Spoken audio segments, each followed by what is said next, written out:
off with, I have 3 cups of water. I have 2 cups of orzo pasta. I have a jar of prepared pasta sauce. Molly opened one up for her lunch the other day and didn't eat the whole thing. So this is a great opportunity for me to make this dish. I may or may not use all of it, but we're gonna use the majority of it. I'm gonna throw in fresh baby spinach. This is a quart jar, but I guarantee you that that spinach is gonna cook down into next to nothing. It's just gonna add a little extra nutrition to your side dish, and really you're not even really gonna know it's there. We're gonna flavor this up with some fresh garlic, about 2 cloves, approximately 1/4 cup of freshly grated Parmigiano Reggiano, 4 tablespoons of butter. You can back off on that if you choose, but the butter really is where the flavor is coming from. I have a teaspoon each of onion powder and garlic powder, and a teaspoon of dried basil, a teaspoon of dried Italian seasoning, and a 1/2 teaspoon of cracked black pepper and kosher salt. You want to bring your water to a boil, and then you're going to add your orzo. Give it a good stir.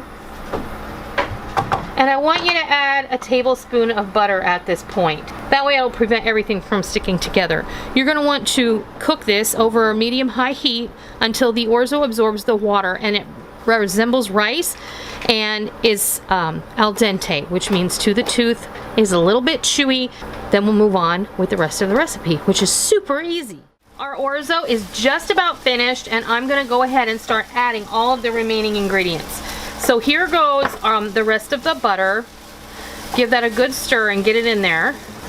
You want to make sure that you get that stirred in and melted, because you're going to add cold sauce in here, and you don't want the butter to not already be melted. I'm leaving it over medium-high heat. There goes our garlic and our sauce. I'm going to add I'm going to go ahead and add all of it, because my orzo has absorbed all of the water, and we want this to be a creamy, saucy side dish. And it's going to continue to absorb this delicious tomato sauce. So use whatever is your favorite. If you use homemade, add some of that. If you like, you can just use 14-ounce or 15-ounce can of prepared tomato sauce. That will work as well. You can see how it's not too liquidy, and that's exactly how you want it. I'm gonna add all of our seasonings and our Parmesan. Give this a good stir. One thing about orzo is it needs to be babysat.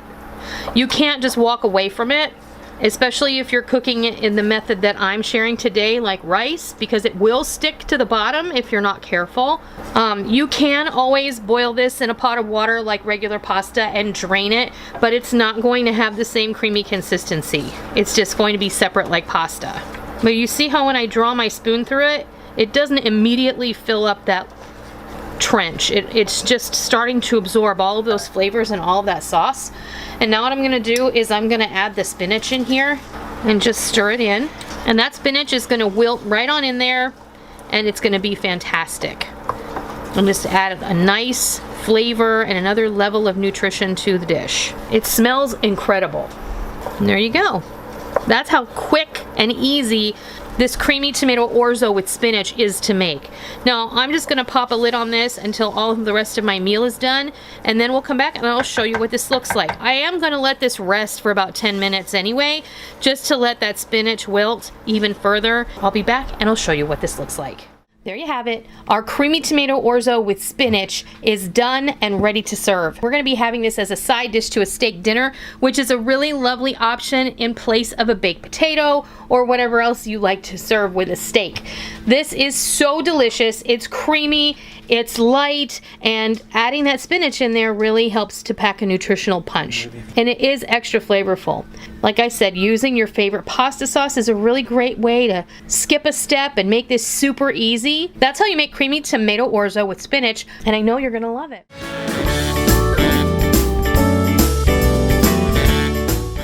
We're gonna make our lunch lady chicken and gravy, and I'm gonna bring everything over and I'm just gonna show you how we put this together, and then we're gonna take it over to the stove, heat it up, and then we'll serve it along with our mashed potatoes and our stuffing and our vegetable, and it's gonna be a delicious full course dinner. Okay, so I went ahead and I poured my gravy into the skillet that I'm gonna make the chicken and gravy in. Since I'm gonna be adding a can of mushrooms, and this is a big 8-ounce can of mushrooms. You guys know we're mushroom lovers in our house. If you don't like mushrooms, please leave them out. So I went ahead and I drained the mushroom juice into this jar of gravy because there's a lot of gravy still left in there. And I have 2 jars of gravy. So I'm gonna do it with the second jar as well. Rick does this trick with the spaghetti sauce jars when he makes his famous Irish spaghetti. Let me give this a stir. And that jarred gravy, I think, does tend to be a little bit thick. So I am leaving the juices in that came in the mushrooms and came in the chicken. I'm gonna add a little bit of my chicken seasoning. I'll leave a link below for you guys if you're interested. And I'm also gonna add some of my homemade poultry seasoning. I'll leave a link to that as well. These are 2 of my favorite go-to seasoning blends. Just give this a good stir. You know, you're gonna stir it anyway after you get this over to the stove. And is chicken in a can my first choice? No, it's not. If you are a home canner and you can your own chicken, you should use that. That would make a great choice. And I have done that in the past. Many years ago, I made a video using my home canned chicken. And since this is now looking like it's like the perfect gravy consistency for me, I am not going to add the juice from the second can of chicken.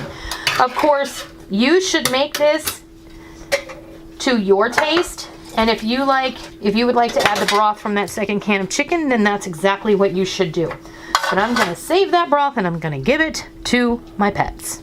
And you just take your wooden spoon in here and you can break that chicken up. It's in, chunks because it's the way it's been canned. It's been put in the can raw and then it has been heat processed and it's been cooked all the way in the can. So it's produced a lot of its own juice. So all of the juice that came out of the can is natural juice from the chicken, and it's probably got some salt in there. So now all you have to do is take this over to the stove, heat it up until it simmers, and while that's happening, you can fix your stuffing and your mashed potatoes, or you can do one or the other, or whatever you want, and your vegetable, and I'll be back when this is all ready to serve up. Well, here we go. Lunch lady chicken and gravy over those delicious mashed potatoes. I made them according to the box instructions, just like I made the stuffing, and I heated up a bag of frozen broccoli, and that's what we're gonna have for dinner.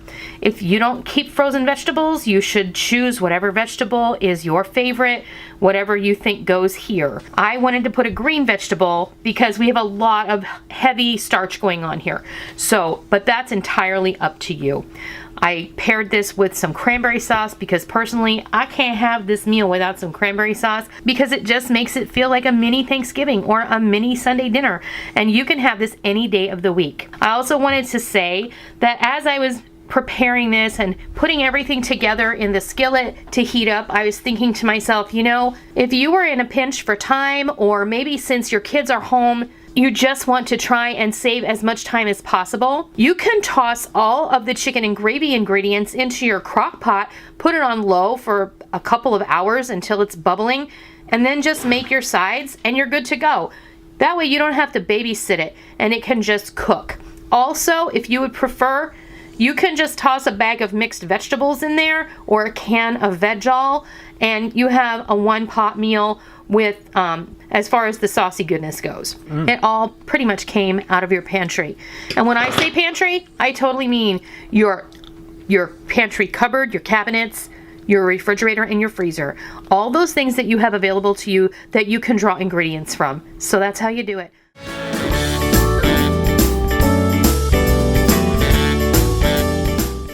All the ingredients for this pantry staple tuna patties. My mom also used to call these tuna croquettes. So we are just going to shallow fry these in a little bit of vegetable oil, and you can also bake these in the oven if you like, but I'm being completely honest, they are not as good when you bake them as they are when you fry them in a little bit of oil. It makes all the difference. So what I have here is 4 regular sized cans of tuna, and they have been drained and flaked. I prefer albacore style. You can use whatever kind of tuna that you want.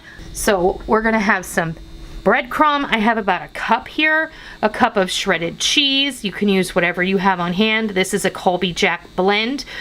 About a half a cup of chopped onion, the same of diced celery, about a half a cup of good quality mayonnaise, and about a tablespoon of mustard. I'm using a spicy brown because that's what was on the refrigerator shelf. And I have a couple of eggs here. So this is really, really simple. You're really just gonna blend everything together. Then we're gonna form some patties. We'll get our eggs in there, our veggies, celery, onion, our cheese goes in, and then our mayonnaise and mustard. Cooking from your pantry shelf is not that difficult, especially if you try and make sure you have the things that you enjoy on hand all the time. I'm not putting any seasoning beyond what's already in the breadcrumb because we've got a lot of saltiness going on. The tuna is already going to be salty. The cheese is going to lend some saltiness. The breadcrumb has a little salt and some Italian seasonings. The mayonnaise is going to be salty, so you know, you can figure that out. And we're just going to get in here. This is a great time to use those gloves that you keep under your sink because there's really no better tool than your hands when it comes to this kind of thing. When this all starts to come together like almost like a dough consistency, you'll know it when everything kind of comes together in a ball like this and you can hold it. That is when you know it's well blended, mixed perfectly well, and then we can start making some patties out of this.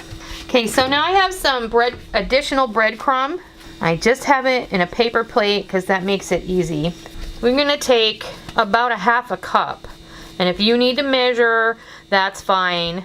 You don't need to dip these in anything. You're just gonna put them right into the breadcrumb, and as you do that, you can compress it even further.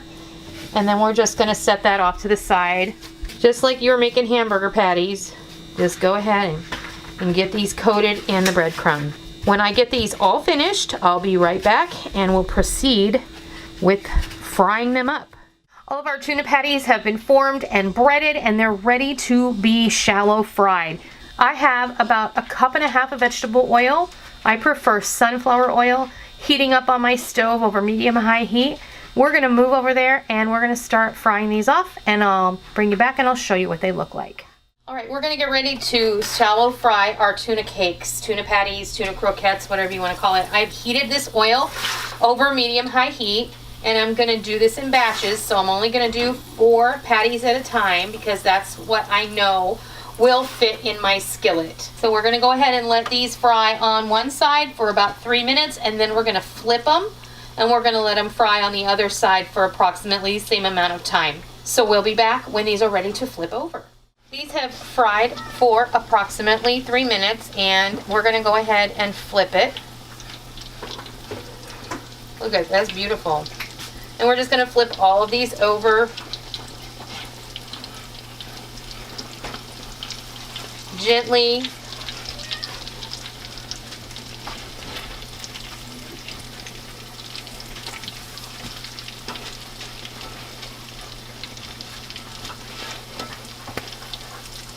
And we'll let these cook for another 3 minutes on the other side, and then I'll set them off to the side on the paper towel, and then I'll fry the other batch. I'll bring you back when it's time to serve these up, and I'll show you what they look like. Well, there you go. Our tuna patties are all ready. I went ahead and I mixed up a little sauce. These need a little sauce. If you like to eat them with tartar sauce, that would be nice. Sometimes you can make a little aioli with some garlic and some Dijon mustard. Maybe you have some Dijonnaise in your fridge, but straight up, this is what I did. Because dill goes so well with fish dishes, I went ahead and, you know, we all have ranch dressing in our fridge, right? There's tons of dill in ranch dressing and all those seasonings that you like. So I mixed together some ranch dressing and a little Dijon mustard, and we're gonna just call that good because it's gonna add that little something something that these really need. It's gonna cut the richness of the fried outer coating. It's going to complement the fish and all the stuff that's on the inside, and it's just going to go perfectly. These are definitely a pantry favorite. You can make these for pennies. You can use whatever veggies you have in your crisper drawer. If you want to throw in some green onions or some bell pepper or even some shredded carrot, that goes really well. So, you know, don't limit yourself to what I suggested. This is just how I make it all the time, and you should make your filling the way you like your tuna salad, and then just add the breadcrumbs, the eggs, and the cheese, and then we'll go from there. Are you ready to taste this? If I have to. All right. Let's get you a good bite of this. That's perfect. It is. Let's see. Here you go. Good? That is delicious. Wow. You're gonna love this. If you don't want to eat these as like your main on a plate, stick these on a bun with a slice of cheese. Awesome tuna patty melts, and they're going to be delicious. Tomato and lettuce, however you would build a burger, this is the way to build a tuna burger. That is how you make delicious, quick and easy, shelf cooking, pantry pull tuna patties right from my mom's recipe box.